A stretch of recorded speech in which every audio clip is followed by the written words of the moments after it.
যেভাবে ক্রিপ্টো জগতে ইঁদুর বিড়াল খেলছে যুক্তরাষ্ট্র ইরান।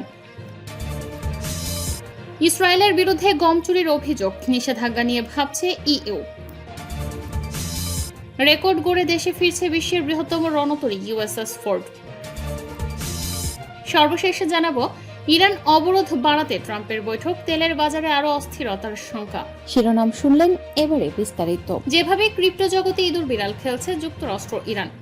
ইরানের ওপর দীর্ঘদিন ধরে আরোপিত নিষেধাজ্ঞাকে ঘিরে যুক্তরাষ্ট্র তেহরানের মধ্যে শুরু হচ্ছে নতুন ধরনের ক্রিপ্টো যুদ্ধ। বিশ্লেষকদের মতে এটি অনেকটা ইঁদুর বিড়ালের খেলায় রূপ নিয়েছে, যেখানে ইরান ডিজিটাল মুদ্রার মাধ্যমে নিষেধাজ্ঞা এড়ানোর চেষ্টা করছে, আর তা প্রতিহত করতে কঠোর অবস্থান নিয়েছে যুক্তরাষ্ট্র। যুদ্ধের আগেই ক্রিপ্টো সরিয়ে নেন ব্যবহারকারীরা। তেহরানের এক ক্রিপ্টো ব্যবহারকারী জানান, যুক্তরাষ্ট্র ইসরায়েলের হামলার মাত্র 12 ঘন্টা আগে তিনি নিজের সব ডিজিটাল সম্পদ স্থানীয় প্ল্যাটফর্ম নোবিটেক্স থেকে সরিয়ে ব্যক্তিগত ওয়ালেটে রাখেন। তার আশঙ্কা ছিল, যুদ্ধ শুরু হলে রাষ্ট্রীয় নিয়ন্ত্রণ বা সাইবার হামলায় সেই অর্থ হারাতে পারেন। দ্রুত বাড়ছে ইরানের ক্রিপ্টো অর্থনীতি।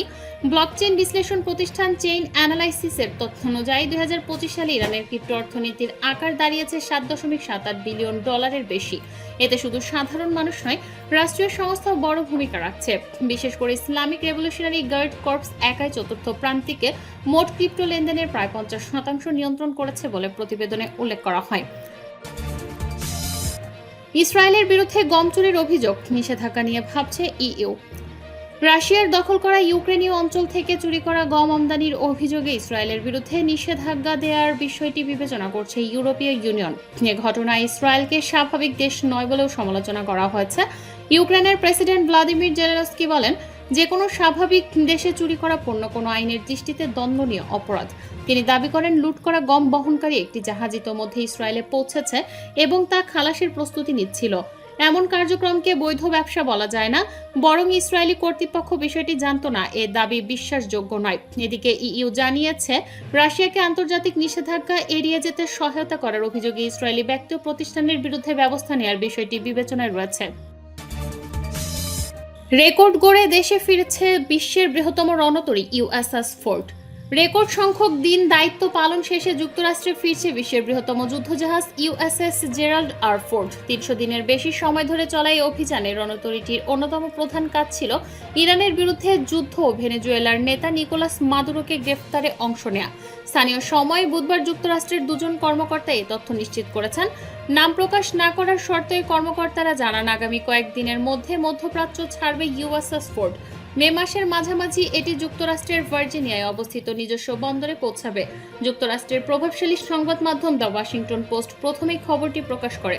গত সপ্তাহে ইউএসএস জর্জ এইচ.ডব্লিউ. বুশ পৌঁছানোর ফলে মধ্যপ্রাচ্যে বর্তমানে 3টি মার্কিন রণতরী অবস্থান করছে।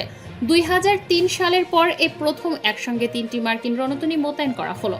এর আগে জানুয়ারি থেকে তেহরানের সঙ্গে উত্তেজনা বৃদ্ধির প্রেক্ষাপটে ইউএসএস আব্রাহাম লিঙ্কন এ অঞ্চলে অবস্থান করেছে। ইরান অবরোধ বাড়াতে ট্রাম্পের বৈঠক, তেলের বাজারে আরও অস্থিরতার শঙ্কা। যুক্তরাষ্ট্রের প্রেসিডেন্ট ডোনাল্ড ট্রাম্প ইরানের বন্দরগুলোতে সম্ভাব্য কয়েক মাসব্যাপী অবরোধের প্রভাব কিভাবে কমানো যায় তা নিয়ে তেল কোম্পানিগুলোর সঙ্গে আলোচনা করেছেন। বুধবার 29 এপ্রিল হোয়াইট হাউসের এক কর্মকর্তা এ তথ্য জানিয়েছেন, খবর সামা টিভি অনলাইনের।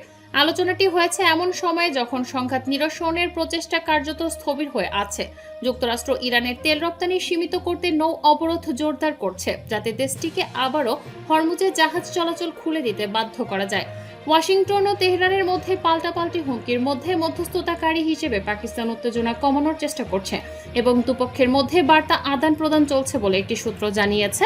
ট্রাম্প সামাজিক যোগাযোগ মাধ্যম ট্রুথ সোশ্যালে এক পোস্টে বলেন, ইরান চাইলে আলোচনায় বসতে পারে, তবে তারা এখনও ঠিকভাবে সিদ্ধান্ত নিতে পারছে না।